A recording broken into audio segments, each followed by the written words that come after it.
बार बार सुना रहे हैं शंकर जी के भगवान के जन्म के अवतार, जन्म के हेतु अनेक हैं। अब यहां शंकर जी कह रहे हैं माता पार्वती से कि सुनो, भगवान क्यों अवतार लेते हैं? कभी जय और विजय रावण बनते हैं, कुंभकर्ण बनते हैं, तो भगवान जय विजय का उद्धार करने के लिए आते। देखो अब यहां एक चीज समझने की है कि आप ये मत सोचिएगा कि रावण एक ही है और राम एक ही बार आए। जो हम लोग राम कथा सुन रहे हैं, राम कोई एक बार नहीं आए, बार बार युगे युगे धर्म संस्थापनार्थाय संभवामि, कई बार भगवान को आना पड़ा। क्यों? क्योंकि रावण बदलते गए। कभी जय और विजय रावण बने तो उनके लिए भगवान राम को आना पड़ा, तो कभी जलंधर रावण हुआ तो उनके लिए राम को आना, मतलब देखो दो रावण ये हो गए, अभी और रावण आएंगे, कई रावणों की कथा है। इसलिए कई लोग कंफ्यूज हो जाते हैं कि वाल्मीकि रामायण में ये लिखा है, तुलसीकृत रामायण में ये लिखा है, आनंद रामायण में ये लिखा है। रामचरित शतकोटि अपारा, करोड़ों रामायण हैं। आध्यात्म रामायण अलग है, आनंद रामायण अलग है, तो हर रामायण में कुछ ना कुछ कथा अलग अलग है। तो लोग कंफ्यूज होते हैं कि भाई ये क्यों है। तो सुनो, किसी बार के अवतार में ये कथा घटना घटी तो किसी अवतार में ये नहीं, वो वाली घटना घट गई, है ना। अब जैसे उदाहरण से समझो, आप सबको पता है कि शबरी माता ने राम जी को बेर खवाए। कैसे खवाए? बोलो। जूठे बेर खवाए। नारद जी के 4 चेला हैं बड़े उत्तम कोटि के। रामायण के वाल्मीकि जी ने, वाल्मीकि जी के गुरु नारद जी, ध्रुव जी, छोटी उम्र में ध्रुव ने भगवान को पाया, ध्रुव जी के गुरु नारद जी, और प्रहलाद जी के गुरु नारद जी। सोचो, इन सब के गुरु हैं नारद जी। नारद जी देवताओं के ऋषि हैं, इसलिए उन्हें कहते हैं देवर्षि। वो देवताओं के कौन हैं? देवताओं के भी गुरु हैं, देवताओं के भी ऋषि हैं, ऋषियों के भी ऋषि हैं, इसलिए उन्हें कहते हैं देवर्षि नारद। ऐसे नारद जी नारायण नारायण जपते हैं, और आप लोग नारायण नारायण नहीं जपते, जो मन चाहा वो जपते हो। नारद जी नारायण नारायण जपते हैं, नारद जी सीताराम सीताराम जपते हैं, नारद जी राधे कृष्ण जपते हैं। क्यों? क्योंकि नारद जी को पता है, नारद जी के श्राप के कारण ही तो नारायण को राम बनना पड़ा। नारद जी ने श्राप दे दिया। ये तो बड़े भक्त हैं, नारद जी बहुत बड़े भक्त हैं, पर नारद जी भी श्राप दे देते हैं। क्यों? एक समय की, अब देखो पार्वती जी क्या कह रही हैं, कारण कवन श्राप मुनि दीन्हा। यहां गर्दन तक डूब गए और तपस्या करने लग गए पानी में। बोले हम किसी से मिलेंगे नहीं, ना स्त्री को देखेंगे ना पुरुष को। बोले हम विवाह नहीं करना चाहते। भगवान बोले अच्छा जाओ पानी में। पानी में गए, कई वर्षों तक तपस्या की। देखो जरा, एक दिन मछली को मत्स्य के साथ पानी में क्रीड़ा करते देख लिया। पानी के भीतर मछली नहीं पानी में रहती है, मछली अपने मत्स्य के साथ घूम रही होगी। तो सौभरी नाम के ऋषि, घटना यहीं वृंदावन की है, सौभरी जी की तपस्थली यहीं है। पानी में एक मछली मत्स्य के साथ क्रीड़ा कर रही है कि बाबा जी ने देख लिया। अच्छा, काश हम भी गृहस्थ होते तो ऐसी क्रीड़ा हम भी करते। पानी से निकल आए, तपस्या छोड़ दी, राजा के पास गए। महाराज राजा की 50 बेटियां थीं। बोले महाराज हम आपकी बेटी से ब्याह करना चाहते हैं। राजा बोले कि बाबा जी, मन में सोचे कि आप तो बड़े बूढ़े हैं, आप तो बड़े बुढ़े हैं और आप देखने में भी अच्छे, हमारी बेटी कैसे, लेकिन राजा मना करें तो बाबा जी श्राप दे दें। तो राजा को लगा कि एक काम करो महाराज, अंदर जाओ, हमारी बेटियां बैठी हैं 50, जो बेटी आपको पसंद कर लेगी आप उससे ब्याह कर लेना। बाबा जी अंदर गए, पर बाबा जी जब गए तो एक खंबा था वहां पर, खंबा में मणि थी, मतलब मणियों के खंबे थे ना पहले के जमाने में, रत्नों के खंबे। तो उसमें उनका चित्र दिखाई पड़ा, प्रतिबिंब, जैसे दर्पण में आपका दिखता है ऐसे मणि में दिखाई। अरे हम तो बुढ़े हैं, हमसे कौन ब्याह करेगा, हमारे तो इतने बड़े बड़े जटाएं हैं, इतने बड़े बड़े बाल, इतनी बड़ी बड़ी दाढ़ी, और हम पानी में रहते रहते हमारी चमड़ी बिल्कुल गल गई है, कहाँ अच्छी रखी है, हमसे ब्याह करेगा कौन। तो सौभरी ऋषि ने अपने तप के प्रभाव से अपने को यंग कर लिया, जवान और सुंदर हो गए। तपस्वी साधु थे, तप के बल से जवान हो गए, सुंदर हो गए। जब गए 50 कन्याओं के बीच में तो 50 मोहित हो गई। बोले हम करेंगे ब्याह इनसे, हम करेंगे ब्याह इनसे, हम करेंगे। तो बाबा जी ने 50 से ब्याह कर लिया। सोचो 50 ब्याह हो गए।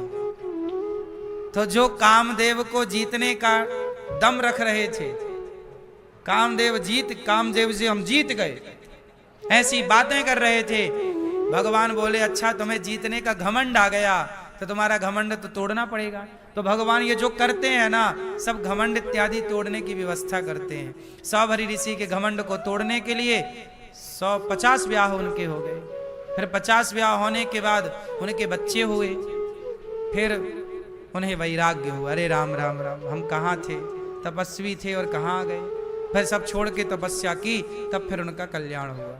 कुल मिला के सारी कथाएं ये समझाती हैं कि आप ये मत कहो कि हमने काम को जीत लिया, हमने क्रोध को जीत लिया। ये मत कहो कि हमने ये पढ़ करके ये ज्ञान पा लिया। नहीं, कोई ज्ञानी नहीं, कोई मूढ़ नहीं। आप कुछ कर रहे हैं तो ये भाव रखो कि भगवान हमसे अच्छा कार्य करा रहे हैं, ये कोई हमारा ज्ञान नहीं है। नाम ही लोभ है। धरती का हर पाप शुरू कहां से होता है? लोभ से। तो नारद जी ने लोभ को भी खारिज कर दिया, क्रोध को भी खारिज कर दिया, और काम वासनाएं तो डूब परेशान कर ही नहीं पाई। नारद जी बच गए, बच तो गए, कामदेव प्रणाम करके चले गए, पर नारद जी को अभिमान आ गया कि जी मैंने काम को जीत लिया, क्रोध को जीत लिया, लोभ को जीत लिया। अब देखो सुख हाड़ ले भाग सठ, स्वान निरखि मृगराज, छीन ले ये जन जान जड़, तिमि सुर पतहि न लाज। इंद्र को भी क्या सूझा कि नारद जी पर संदेह कर लिया कि ये हमारा इंद्रासन हड़प लेंगे। अरे भैया, सूख हाड़ ले भाग सठ, स्वान, स्वान मतलब कुत्ता। एक बात बताओ, एक बार शेर जा रहा था तो शेर को देखकर कुत्ता वहां पड़ी हड्डी को मुंह में दबा के भागा। कौन भागा? कुत्ता। क्यों भागा? कुत्ते को लगा कहीं ये शेर हमारी हड्डी छीन ना ले। अब बताओ, शेर कभी हड्डी छीनेगा? शेर हड्डी का क्या करेगा? हड्डी कौन चबाता है? बोलो। कुत्ते को कहीं हड्डी मिल जाए ना तो पकड़ के चबाता रहता है।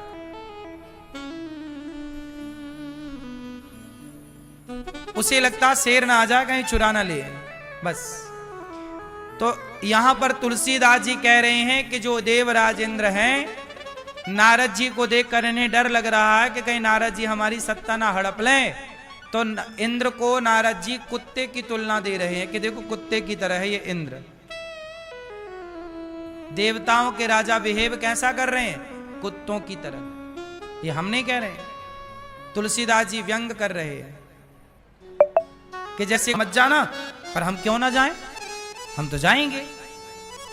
नारद जी बोले कि भगवान से मना किया सुनाने के लिए, क्यों ना सुनाए, हम तो सुनाएंगे। भाई हमने जीता है तो हमारा नाम तो होना ही चाहिए।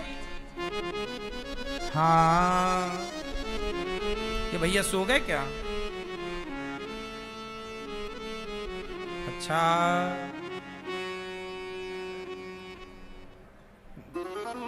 सुनो।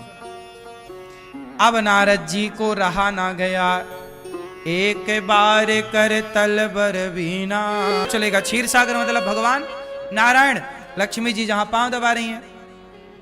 क्षीर सिंधु गबने मुनिनाथा, जहां बस श्री निवास, वहां चले गए नारद जी। अब जैसे ही गए तो हमारे भगवान भी कम कौतुकी नहीं है। रोज पहले क्या होता था कि जब नारद जी आते थे ना तो भगवान नारायण क्षीर से सैया पर लेटे रहते थे। आज जब नारद जी आए ना तो भगवान से सैया से खड़े हो गए। जब खड़े हो गए तो नारद जी को डाउट हुआ, अच्छा लगता इन्होंने अखबार पढ़ लिया आज का। इन्हें पता चल गया कि हमने काम को, क्रोध को, लोभ को जीत लिया। हाँ तब तो अरे हमारे लिए खड़े हो गए। रोज आते थे हम तब तो ये खड़े नहीं होते थे। भगवान भी कम कौतुकी नहीं। देखो नारद जी का घमंड और 7वें आसमान में पहुंच गया।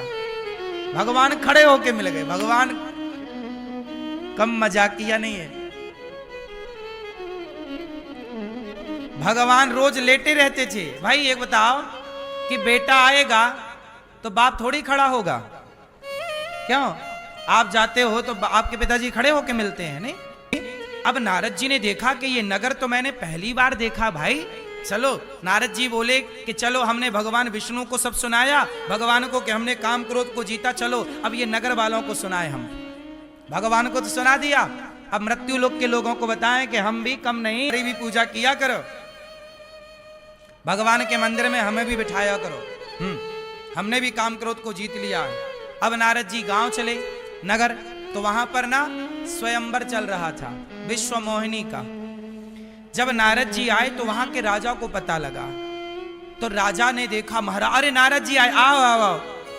नारद जी को लगता है इन्होंने भी अखबार पढ़ा है। उन्होंने खूब आदर किया। नारद जी आओ बैठो, क्या लोगे? आम लोगे, अंगूर लोगे, क्या आरती उतारी? नारद जी बोले बढ़िया। सुना आपने? सुना क्या महाराज? अरे हमने काम जीत लिया है, क्रोध को भी जीत लिया है। शंकर जी तो केवल काम जीत पाए थे, हमने क्रोध, शंकर जी से एक कदम आगे। अब नारद जी जहां जा रहे हैं बस तारीफ तारीफ, आपन मुक्ते आपन करनी, खूब बढ़िया। अब देखो क्या हुआ, राजा साहब को नारद जी सब सुना रहे थे, तभी राजा की बेटी विश्व मोहिनी आई। राजा साहब बोले महाराज ये विश्व मोहिनी ने तो वो रास्ता छोड़ दिया, दूसरी पंक्ति में चली गई। नारद जी फिर वहां चले गए, शायद हमें देखा नहीं होगा अच्छे से। नारद जी अपना सिर आगे, हाँ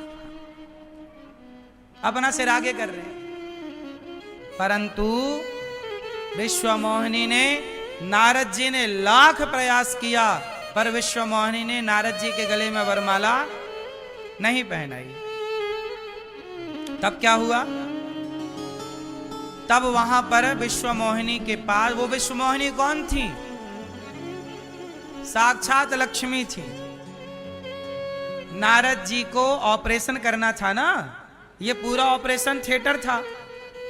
नारद जी को अभिमान था, वो अभिमान को मिटाना था, तो लक्ष्मी जी लीला करने आई। विश्व लक्ष्मी जी इतनी सुंदर कि नारद जी मोहित हो गए। अब तब भगवान नारायण प्रकट हो गए, और जब भगवान विष्णु प्रकट भये तो विश्व मोहिनी ने भगवान के गले में माला पहनाया। नारद जी बोले हे भगवान, तुम्हारे इतने ब्याह हो चुके थे, हमारा एक नहीं होने दे रहे हो। तुम्हारे 16,108 हुए तब हम रोकने नहीं आए, और हमारा एक हो गया तो खुद प्रकट हो गए हैं। आप हमारा ब्याह नहीं होने दे रहे हो, क्या बिगाड़ा हमने आपका? तब शंकर जी के पार्षद